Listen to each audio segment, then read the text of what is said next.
In the year 1109, 1106, or 1111, no one knows for sure, in northern Iberian Peninsula, King Afonso Henriques, or just Afonso, was born.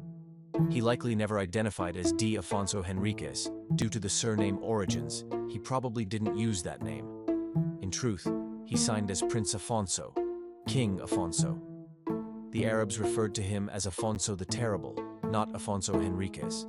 Afonso Henriques was born to Henry of Burgundy, a nobleman from France, and Dona Teresa, daughter of the influential King Alfonso VI of Leon and Castile. The marriage of his parents wasn't based on love. Much like many unions of that era, it was a strategic political arrangement. Henry was granted the county of Portugal as a reward for his assistance in the war against the Moors. Consequently, he married Dona Teresa, the heiress of the county, who was not just any princess, but the illegitimate daughter of Afonso VI. He had his own missions and liked ruling.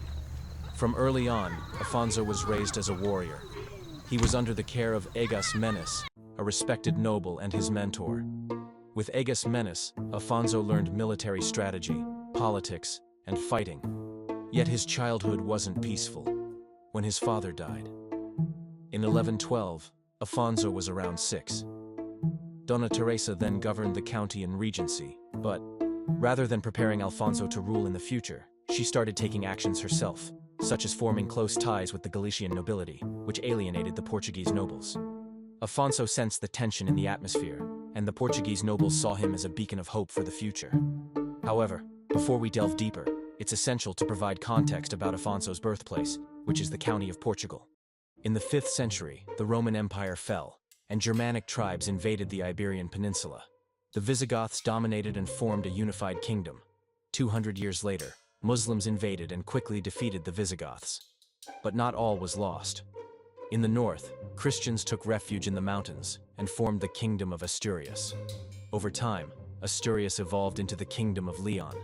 And then the Reconquista began, an effort to push the Moors south, but the territory was already too big for one king to control alone. What was the solution? Give land to the nobles to rule in their name. However, these lands, which would be the counties, were still under the rule of the real Kingdom of Leon. To protect the western border, King Alfonso VI of Leon and Castile gave a special territory to his illegitimate daughter Teresa of Leon, who was married to the French nobleman Henry of Burgundy. The Condado Portugalense ran from the Domingo River to the Mondego. The plan was simple. Henry defends the region from the Moors, but stays loyal and pays vassalage to the King of Leon. Here's the county. The government is fine, but remember, you owe me vassalage. Yes, of course. But what if not? Back then, counties often had a desire for independence. However, it wasn't easy, and they needed the right conditions. The county of Portugal was unique and had just those conditions. It had fertile soil, an excellent climate, and was separated from Leon by mountains. Also, the nobles had a sense of their own era, or at least a wish for independence from Leon.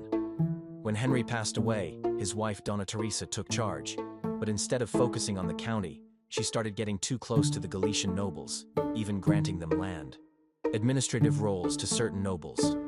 Fernão Pérez de Trava was a notable figure, and rumors suggest she might have had a romantic link with him.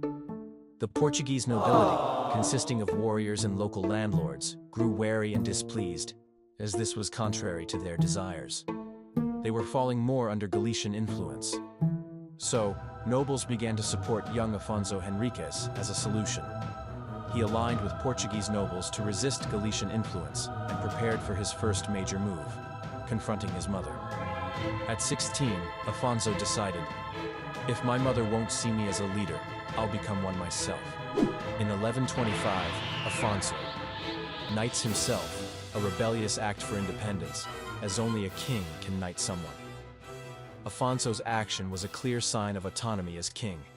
He vows to defend the county and oppose any threat to his autonomy, even from his mother. This creates two factions, both aiming to solidify the Condado Portugalense's power and end its status as a condado. This brings us to June 24th, 1128, the Battle of Salmamed. Afonso was not alone in the battle. In fact, he was pressured by the lords of the main Portuguese cities, the local church, and the people to achieve the country's independence. the Battle of São Mamede takes place. Although the documents are scarce, Afonso's forces were obviously victorious, making this the first real step towards the creation of a new kingdom. Currently, there is a saying and legend that Afonso physically attacked his mother, and there's even another tale that she placed a curse on him. However, both stories are as accurate as Socrates' diploma. Following the battle, Dona Teresa escaped with her lover and 2 children to an area north of Braga, where she resided until her passing. She was not exiled, and in fact, evidence suggests that Afonso eventually reconciled with his mother. This is supported by the fact that upon her death, he promptly arranged for her remains to be transferred to the seat of Braga, where they continue to rest today, beside her husband Count Henry's tomb. Afonso gained full control of the county of Portugal, yet remained a vassal of Afonso VII of Leon and Castile. Afonso rewarded his supporting nobles, established his own court, and strengthened local nobility loyalty. Prince in official documents. He wasn't called king, nor count. It hadn't fully established its independence yet, but it consistently refused to pay tribute to Leon. It was a rather complex relationship. Then, in 1130, the first conflicts with the Kingdom of Leon began. Alfonso VII of Leon viewed the county of Portugal as part of his kingdom. Afonso Henriques and Alfonso VII, the King of Leon, engaged in several battles, but none were decisive.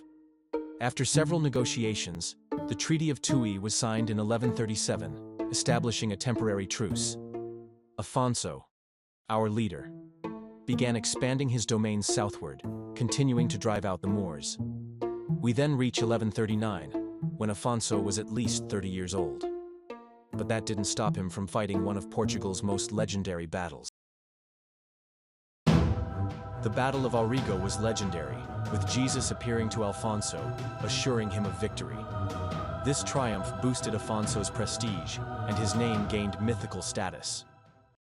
By 1140, Afonso was already signing as Afonso, King of the Portuguese, solidifying his claim to independence.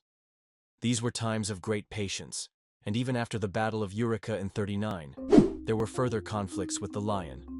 But even our old Afonso's amusia worked, because in 1143, at a little meeting in Zamora, Afonso VII of Leon was already treating our Afonso as king and recognized him as King of the Portuguese.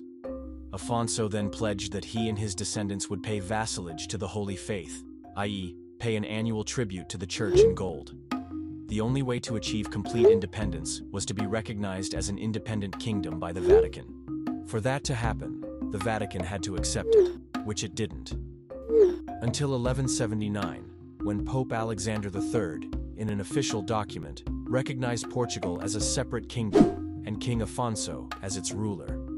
During Alfonso's reign, he continued to expel Moros and expand Portugal southward, with the conquest of Lisbon being the most significant, aided by crusaders heading to the Holy Land who decided to detour to Lisbon, and killed a few Moors and so forth. With the added Christian troops, Afonso had about 20,000 men against 5,000 Moorish defenders. Though it was a siege, there were some skirmishes over 4 months, one leading to the legend of Martin Muniz. The legend speaks of a brave warrior who, during an attack on the north gate of the city walls, saw it slightly open, and as the Moors tried to shut it, he threw himself between the gates, being crushed, but stopping it. It was closed, letting the Christian troops attack. An honorable death for a warrior, and in tribute, his name was given to the door. It's amusing that nearly 1,000 years later, his name is tied to open doors and Moors again. In the last 20 years of Dom Afonso Henriques' reign, he had children, went to war with the Lion, made peace with the Lion, conquered the South Bank, and fought the Lion again. However, Leo knew very well that Alfonso was serious about war and didn't play defensively. So, Alfonso sent his son, the future King Sancho, to the north to capture Galicia, forcing the king to defend the city. Meanwhile, Afonso besieged Badajoz. After Sancho's defeat in the north, the King of Leon, Dom Fernando II, who was Afonso Henriques' son-in-law, went to help the Moors in Badajoz. The Moors and the King of Leon united to stop Afonso.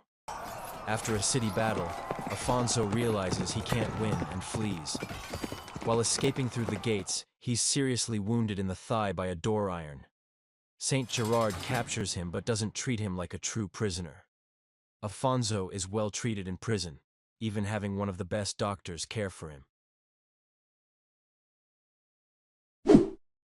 He was then freed in exchange for some territories in Galicia. He remained lame for the rest of his life and stayed away from the affairs of the kingdom until his death in 1185, which is originally in Latin. Here lies another Alexander, or another Julius Caesar, or immortal fame. Even if you reserve for yourself long times, no one can proclaim words worthy of your merits. His two children, Princess Teresa, who dealt with the most administrative matters, were left to govern in regency. His son, who handled military affairs. This son would become Portugal's second king, a key figure in consolidating the Portuguese settlement.